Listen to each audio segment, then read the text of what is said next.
morning, Harold. How are you? Good to see you. Hope you have a good flight. I'll see you on the flight.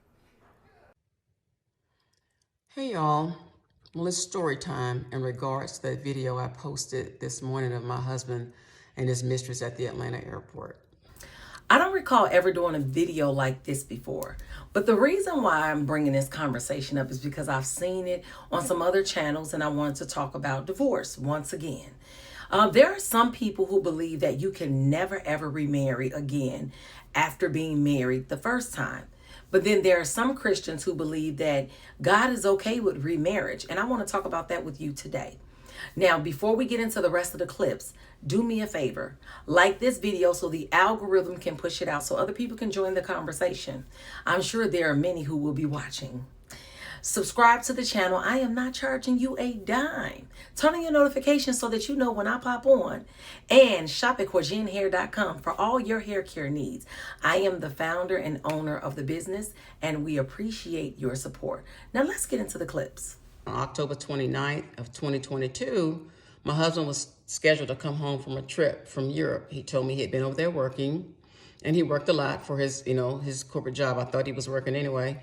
Told me he had a speaking engagement in Europe. So I wanted to make sure that I had dinner and everything ready for him by the time he got home. So I called the airline. So I knew the flight number and I was driving, so I couldn't, type it in my computer, because usually if you just type a flight number in, it'll just pop up what time the flight's going to land. So I had to call the airline that day. And when I asked the flight attendant, or not the flight attendant, I'm sorry, but the representative, what time that flight came in, he asked for my husband's name. And I was like, you don't need his name. I was like, just give me the flight information. If I typed it in, I just need the flight information. You don't need his name. So he was adamant about me giving the name. So I gave him the name. He comes back a few minutes later and he says, Mr. Such and Such and Miss What's Her Name landed 20 minutes ago. So I'm in shock, because I've been married 25, 26 years, and I'm thinking I'm just married to this upstanding citizen. So I said, no, just his name. I don't know who that other person is, but just his name. And the guy states again, he was like, Mr. Such and Such and Miss What's Her Name just landed a few minutes ago, like 20 minutes ago. So I'm sitting in the Kroger parking lot like, what does this mean? I'm in a state of shock, actually. So my head is spinning by this time.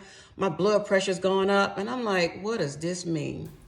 Recently, an interview came down my timeline with Gail Lewis and Jessica McDonald. Now, Jessica McDonald is the young lady who is taking over Hardly Initiated's podcast.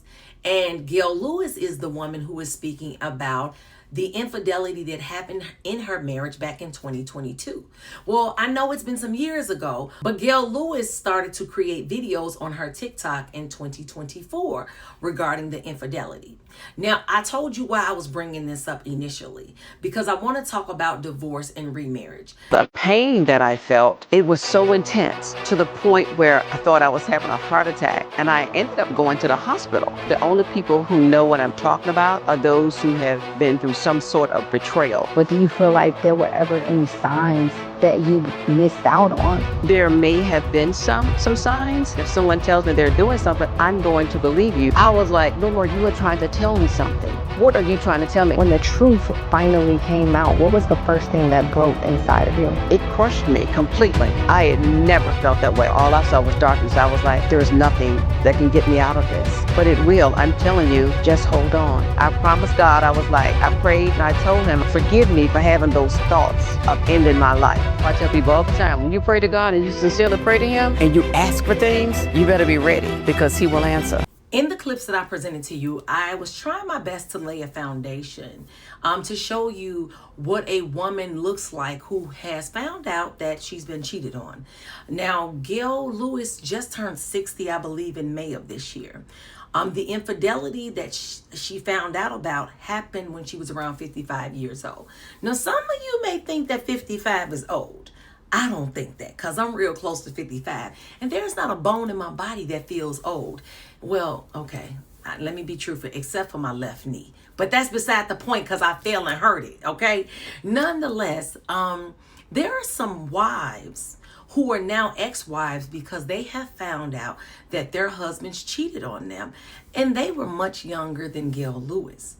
And so that is why it's super important for me to bring up scripture about remarriage. The divorce rates are high right now, but there are a lot of more women choosing to live life alone or remove themselves from a marriage because of the disrespect of the cheating.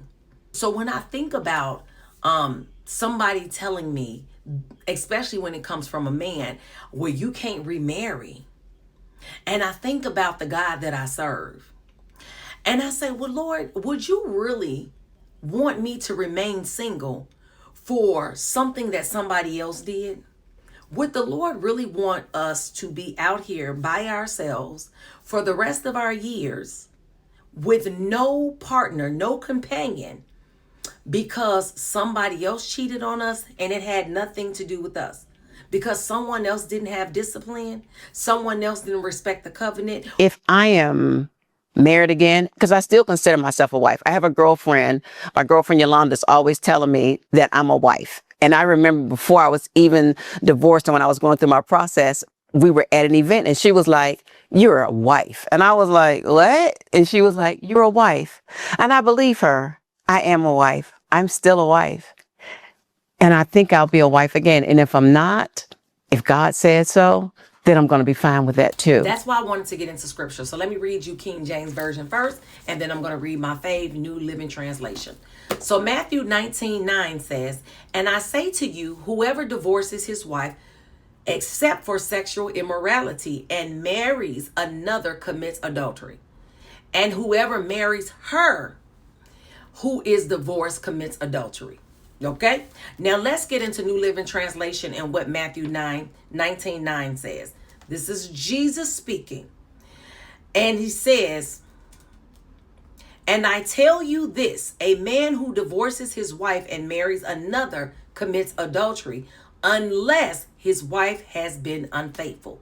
Now, I understand that there are some Christians who interpret this very differently. I'm not understanding how, but there are some.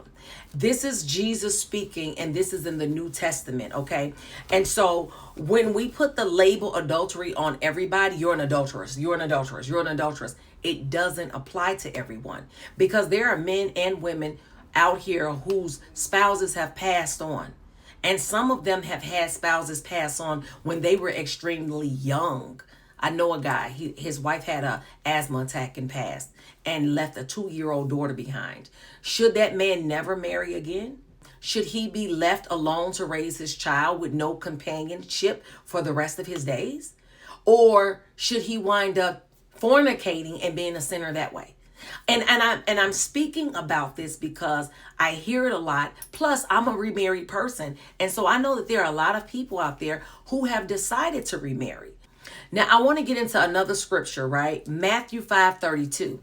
When we look at Matthew 5:32, King James Version, it says, "But I say to you that whoever divorces his wife for any reason except sexual immorality causes her to commit adultery. And whoever marries a woman who is divorced commits adultery."